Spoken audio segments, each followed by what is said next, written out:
你可知道，翻越过雪白覆盖的桃山山顶，隐身在海拔2000多公尺的森林之中，有一棵古老的台湾山神木。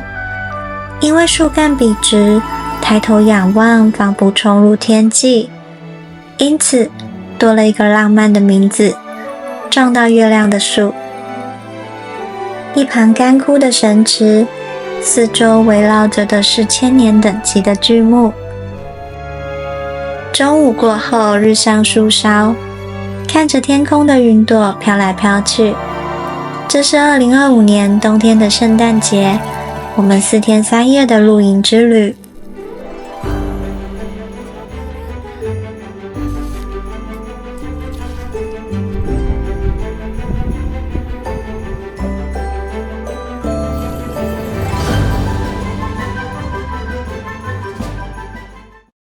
这次排了4天3夜的行程。第一天从海拔约1900公尺的登山口出发，上到3325桃山山顶，住在桃山山屋。第二天下切至海拔2038，扎营在一旁的神木营地。第三天原路回到海拔2880扎营。最后一天上到桃山之后，回到登山口。才过了1个月，我又出现在武陵了。这次的行程是我期待了很久的桃山神木之旅。12月的武陵真的很冷，一出发就全身包得紧紧的。太夸张了！那是枫叶耶。对，这棵是枫叶。今天行动水一样补满哦。好。因为我们下去的时候，你看像这土那么湿，对不对？你看前几天雨下多大。我是希望那一波雨让那个桃山神木的那个溪沟，他妈是有水的。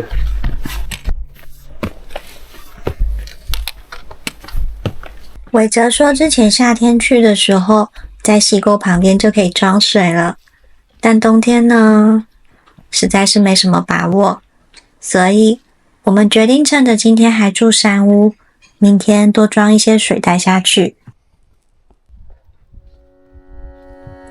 9月才刚走过一次桃山丹宫，走在熟悉的上坡路，坐在一样的地方吃点心，变的是翠绿的山头已转成寂寥的黄色，连气温也下降了不少。为什么冬天会有毛毛虫啊？为什么毛毛虫不是春天？你这样子要什么时候才会变成蝴蝶哩？你要把它拨走。你是不是不敢摸？是的，摸。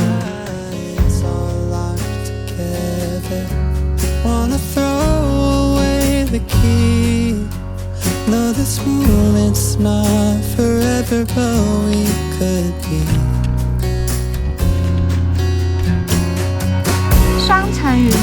对啊。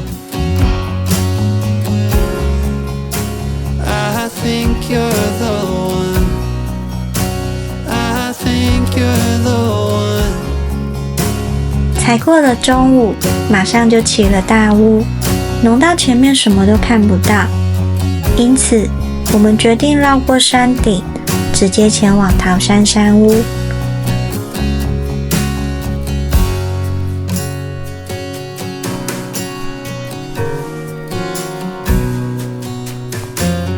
虽然现在还有点早，先准备吃晚餐，打算等晚一点雾散开，我们就去桃山山顶看日落。把蔬菜加水炒软，加入咖喱块，浓浓的蔬菜咖喱完成了，铺在刚煮好的白饭上面。吃咖喱，我们都是不搅拌派的，觉得这样吃起来才有层次感。饭后甜点是水煮汤圆，昨天刚过冬至，今天也来应景一下。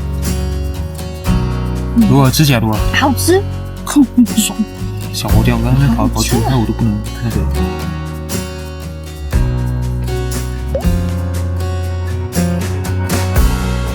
接近傍晚，雾越来越浓，气温还急速下降，放弃了去山顶看日出的计划，今天就早早窝睡袋休息了。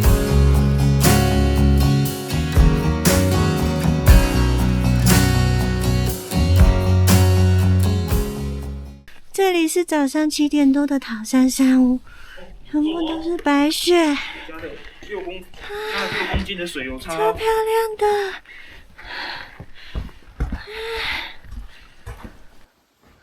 一早起来，眼前的世界被均匀撒上了白色的糖霜。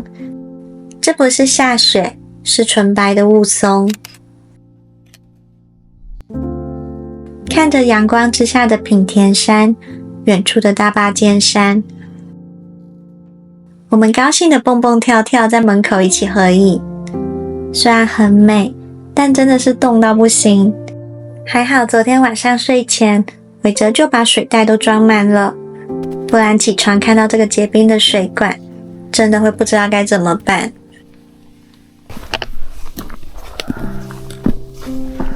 会有一个滑的。好。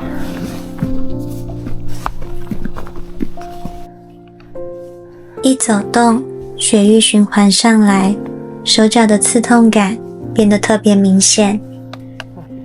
我踏着笨拙的步伐，缓缓上坡，看着早晨的阳光打在雪白的冰树之上，冬天的桃山真的很美啊。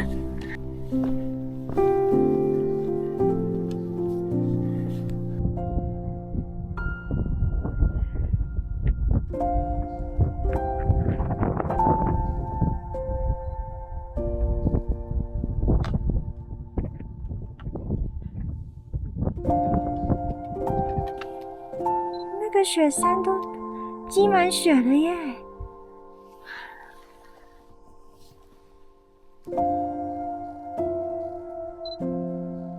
告别了海拔3325的桃山，我们要下切神木取暖了。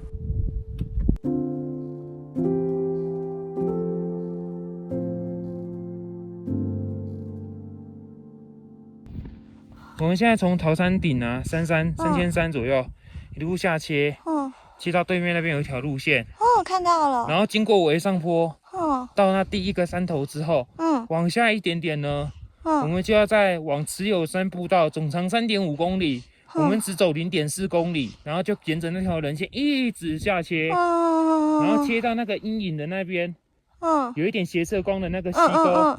那边就是桃山神木的位置了，然后要下到2050。好，走咯。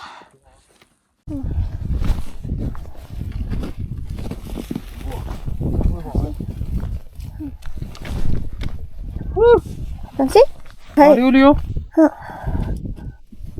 看到伟哲滑了一小步，马上在心里偷偷嘲笑他，想说我绝对不要跟他一样。结果干惨，有在受伤？没事，没受伤。好，缓一下没关系。好，整理一下狼狈的自己，继续出发喽。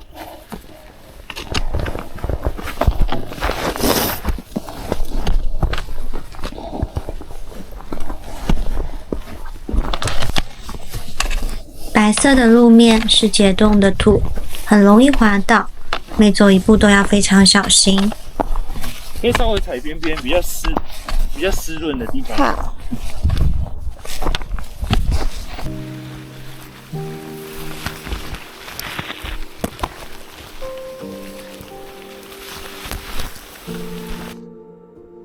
这边往克拉叶往前3.1K 会到克拉叶山顶，然后往回0.4会到桃山山顶，所以桃山神木就是从这边这样下去哦。有一个小小的路。对。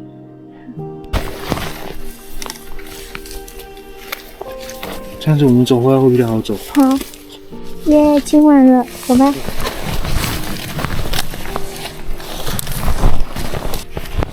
我觉得这条路线一定要有经验的人带着走比较适合。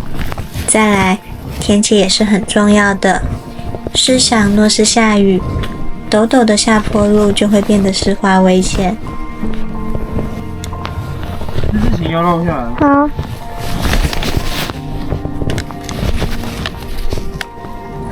挣扎了好长一段陡陡下坡，终于有一小段平路可以喘息。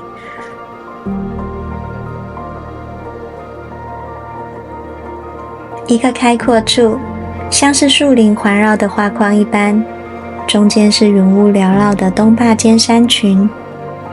尖石乡。雾里面的大坝哎。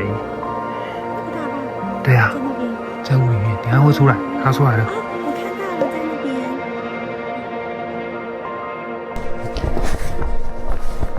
这边比较好抓的就是那一边了，那一区啊，那一棵了。那个树也很美耶。对啊，这边铁杉很漂亮啊。位于海拔2950的营地，特色就是有一棵超大的铁杉巨木。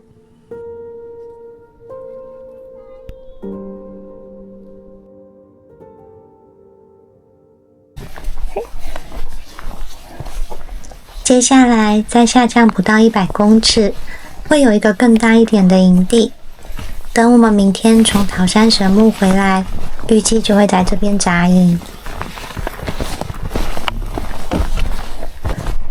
这个营地比较宽一点。上次是搭这一个，搭这一块。你说你上次的队友吗？我自己搭这块。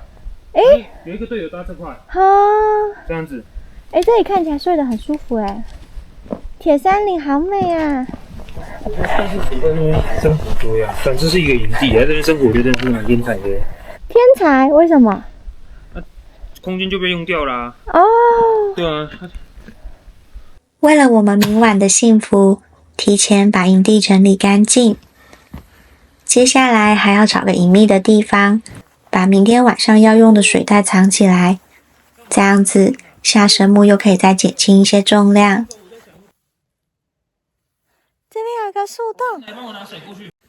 一切打点完毕，向背包继续出发了。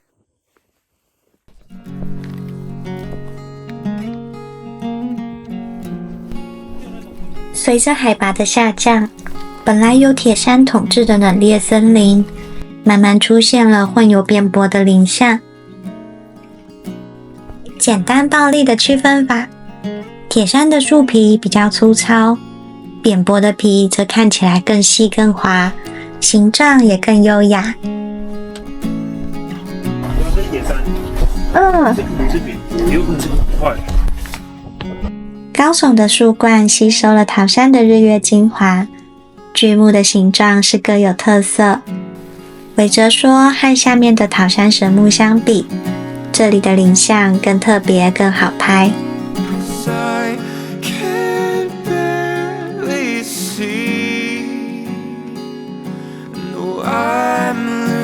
是链子吗？扁柏吧。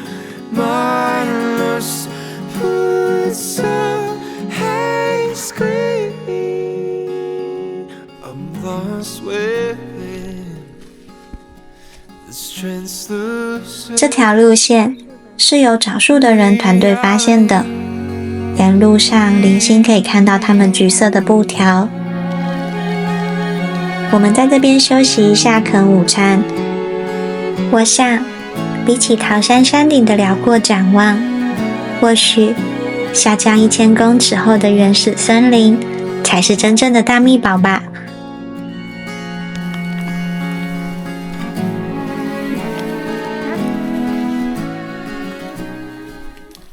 海拔2300了，很明显变得温暖，地上的落叶也变成阔叶的形状。不知道是因为冬天落叶很多的关系，真的滑倒可不是笑笑没事。两旁都是很陡的边坡。韦哲说之前他的同伴蹦蹦跳跳就下去了，但我是胆小的麻薯，所以韦哲正在帮我绑绳子，用绳子慢慢下会比较安心。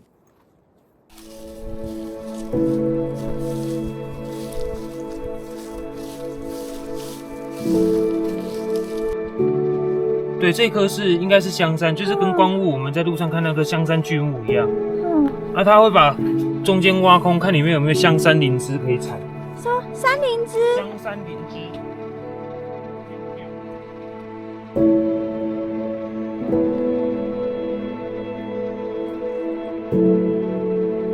哦，它还是活的呢。哦。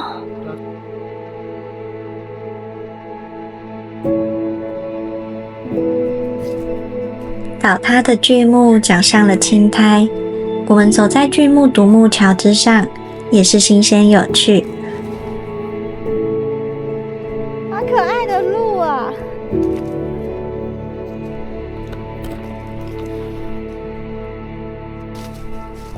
好像听到了很微弱的溪水声，已经离神木很近了。那个时候还在想，说不定这边冬天也有稳定的水源。到了溪沟才发现，只有土壤稍微潮湿，去接水的话，可能要3分钟才会有一滴吧。如果真的没带水，可能真的要往更下方塔克金溪的方向去找了。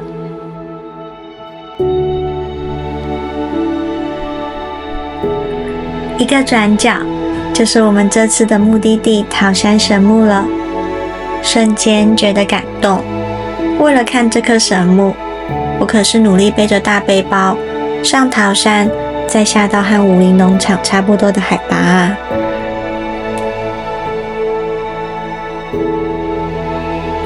我们决定和神木当邻居，找一个平坦的空地准备扎营了。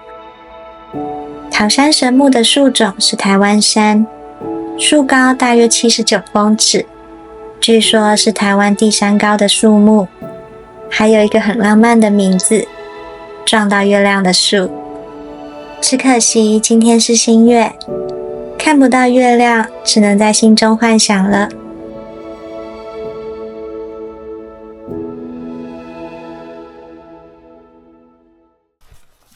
不要踩空哦。来，放下来。好。我们在神木附近散步，这边海拔比较低，湿气也比较重，是一片绿意盎然的世界。不远处还有一个蓄水池，来看看这边有没有水吧。到了。咦？看起来干的可以。咦？原来它叫做蓄水池。就这里啊。哦，干到一个不行了。没有水。对，完全没有，真的很干。没有水。这边是积水的。猛。好。真的没有。你看这种，就是你看下面石头很均匀在分布，有没有？你看落叶也是这样，就代表它之前是积水。然后它之前是这样子，一整块都是。哦，从溪沟上面下来的。对。往前方的空旷处就是神池了。虽然叫做神池，但也没有水，只有地面的青苔稍微有点潮湿。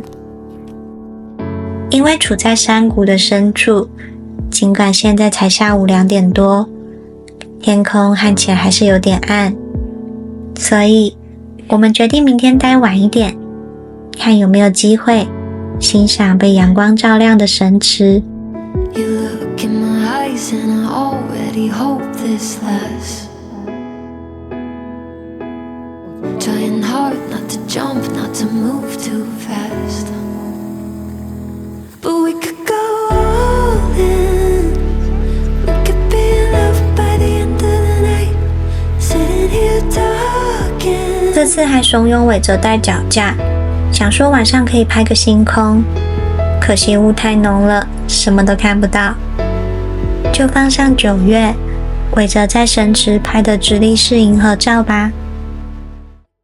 假期预告：我们在神池待到了接近中午，看到了日上树梢的星芒，探访一旁的千年巨木，意外发现超大的树洞。